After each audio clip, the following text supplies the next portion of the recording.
आधी आम्ही मंत्रिमंडळाचा विस्तार करू. हा विस्तार सुद्धा पूर्ण नसेल. भविष्यात काही लोकांना गाजर दाखवण्यासाठी तो अर्धवट केला जाईल प्रथेप्रमाणे. पण बहुमताचं सरकार असून सुद्धा सरकारमध्ये धुसफूस किंवा अस्थिरता असेल तर देवेंद्र फडणवीस हे राज्याचे मुख्यमंत्री झालेले आहेत. त्यांनी काल महाराष्ट्रासमोर अनेक योजना जाहीर केल्या, नव्या भूमिका मांडल्या, विजन मांडलं. त्यांचे सहकारी त्यांना हे काम करू देतील का, असा प्रश्न जर लोकांच्या मनात निर्माण झाला तर तुम्ही काय करणार आहात? कारण मी चेहरे काल पाहिले व्यासपीठावरचे, त्यांच्या सहकाऱ्यांचे चेहरे काही फार प्रसन्न नव्हते. उद्धव ठाकरे मुख्यमंत्री झाले तेव्हाही त्यांच्या सहकाऱ्यांचे चेहरे असेच पडलेले होते. आणि नंतर माननीय उद्धव ठाकरे हे त्यांची प्रकृती बरी नसताना त्या ICUमध्ये असताना या आमच्या सहकार्याने जो घोटाळा केला त्या घोटाळ्याचा परिणाम काय झाला आहे महाराष्ट्रानं पाहिला आहे.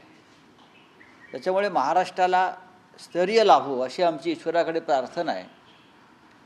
काल देवेंद्रजींनी राज्याच्या 5 मुख्यमंत्र्यांना फोन केले, त्यात उद्धव ठाकरे साहेबसुद्धा आहेत. त्यांनी शुभेच्छा दिल्या. आम्ही मानतो की महाराष्ट्रामध्ये आता फडणवीसांचं राज्य आलेलं आहे आणि त्यांनी जर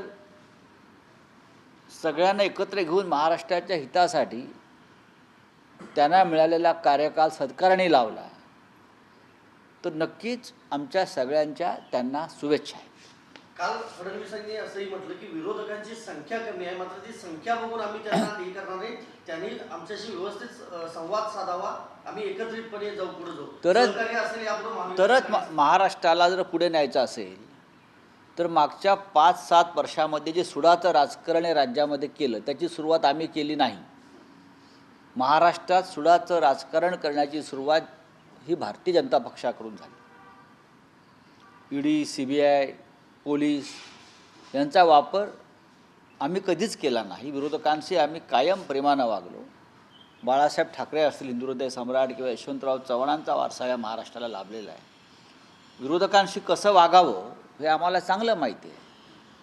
पण ही सुरुवात त्या राज्यामध्ये झाली सुडाच्या राजकारणाची, यंत्रणांचा गैरवापर करून विरोधकांना नामोहरम करण्याची, विरोधकांच्या कुटुंबापर्यंत पोहोचण्याची, त्यांना तुरुंगात सडवण्याची ही परंपरा केंद्रात आणि राज्यामध्ये भारतीय जनता पक्षानं सुरू केली आणि त्यामुळेच अनेक पक्ष फुटले. त्याच दबावापोटी या राज्यातले महाराष्ट्रातले अनेक महत्त्वाचे पक्ष फुटले आणि फोडण्यात आले.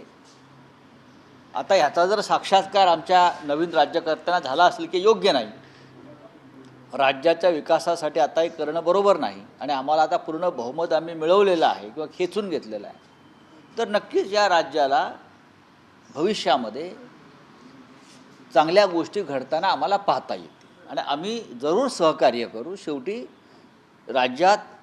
ज्या राज्यामध्ये छत्रपती शिवाजी महाराजांपासून डॉक्टर बाबासाहेब आंबेडकरांपर्यंतच्या महान विभूती निर्माण झाल्या, ते राज्य सुडाच्या राजकारणात आणि चिखलामध्ये असं गडाबडा लोळू नये आणि महाराष्ट्राची एक परंपरा आमची आहे, संस्कृती आहे, ती कायम राहावी असं आम्हाला वाटतं. काल तुम्ही विश्वास व्यक्त केला होता एकनाथ शिंदे उपमुख्यमंत्री पदाची शपथ घेतीलच. होय, शेवटी त्यांनी घेतली का? घेतली म्हणून त्यांना घ्यावीच लागली, नाहीतर त्यांच्याशिवाय शपथविधी सोहळा पार पाडण्याची तयारी भाजपनं केली होती. केली होती. हो, केली होती त्यांच्याशिवाय. माझ्याकडे माहिती आहे, फक्त मी माहितीशिवाय बोलत नाही.